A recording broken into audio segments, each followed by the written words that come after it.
Mesdames, Messieurs, bonjour. Très ravi de vous retrouver ce matin pour le deuxième numéro de cette nouvelle saison de votre émission Fisc Éco. Aujourd'hui, nous poursuivons avec le lexique fiscal de la lettre D à la lettre F. Le lexique fiscal de la lettre D. Nous avons les débours. Ce sont des dépenses avancées par un tiers qui doivent lui être remboursées. Par exemple, nous avons les frais de voyage ou de correspondance. La déchéance, c'est la perte d'un droit, soit à titre de sanction, soit en raison du non-respect de ses conditions d'exercice. Par exemple, l'assujetti sera déchu de son droit à contestation contentieuse d'une imposition s'il ne respecte pas les délais de recours. La déclaration, c'est une obligation consistant à porter à la connaissance de l'administration des informations qu'elle est en droit de savoir. La déclaration d'existence, c'est une obligation administrative consistant pour les entreprises et professionnels à faire connaître l'exercice de leur activité à l'administration fiscale. La déclaration fiscale, c'est la déclaration d'impôt. La décote, c'est une méthode de diminution de l'impôt théoriquement dû.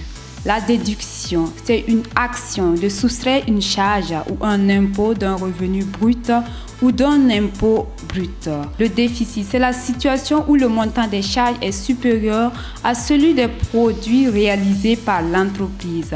Le délai de recours, c'est le délai dans lequel une réclamation gracieuse ou contentieuse doit être formée par l'assujetti. La demande gracieuse, c'est une demande adressée à l'administration en vue d'obtenir une remise exceptionnelle, en principe des pénalités, voire des impositions par bienveillance de sa part. Le dividende, c'est la partie du bénéfice d'une société distribuée à l'actionnaire. Le donateur, c'est la personne ou association qui reçoit une donation. Le donateur, c'est une personne qui réalise une donation. La donation, c'est l'acte par lequel une personne, c'est-à-dire le donateur, transmet actuellement de manière irrévocable et sans contrepartie un bien qui lui appartient à une autre personne, c'est-à-dire le donateur qui l'accepte. Les dotations aux provisions, c'est la dépréciation jugée non irréversible d'immobilisation corporelle et incorporelle non amortissable ou subie par des immobilisations amortissables mais non prises en compte dans le plan d'amortissement initial. Le droit d'enregistrement, c'est la somme à payer en contrepartie de l'enregistrement. Le droit de préemption, c'est le droit d'acquérir un bien mis en vente par préférence à l'acquéreur éventuel. En droit des successions, par exemple, le bail commercial.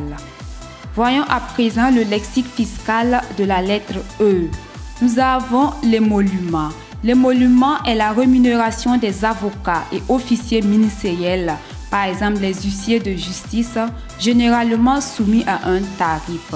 L'encaissement, c'est le paiement reçu en espèces et par extension paiement reçu par chèque, virement ou par inscription au crédit d'un compte.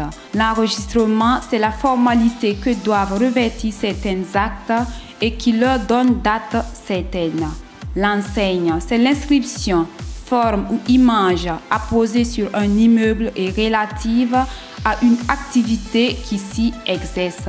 E-Syntaxe, c'est une plateforme de la Direction générale des impôts permettant aux contribuables au Burkina Faso de déclarer leurs impôts et taxes en ligne, de payer leurs dettes fiscales via les institutions bancaires, les opérateurs de téléphone mobile, de disposer des services en ligne comme la demande des attestations de situation fiscale et des certifications de chiffre d'affaires en ligne.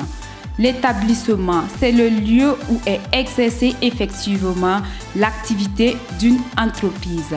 L'excédent brut d'exploitation, c'est le solde des ressources que l'entreprise tire de ses activités de production qui lui permettront de rémunérer les capitaux propres et emprunteux, de payer l'impôt sur le revenu et de financer toute une partie de sa croissance.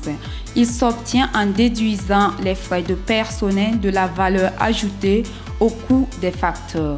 L'exigibilité, c'est la date, l'échéance à partir de laquelle le Trésor public est en droit de réclamer le paiement d'un impôt.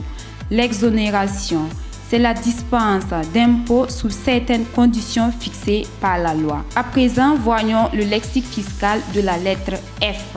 Le fait générateur, c'est la situation ou un événement qui fait naître une créance d'impôt.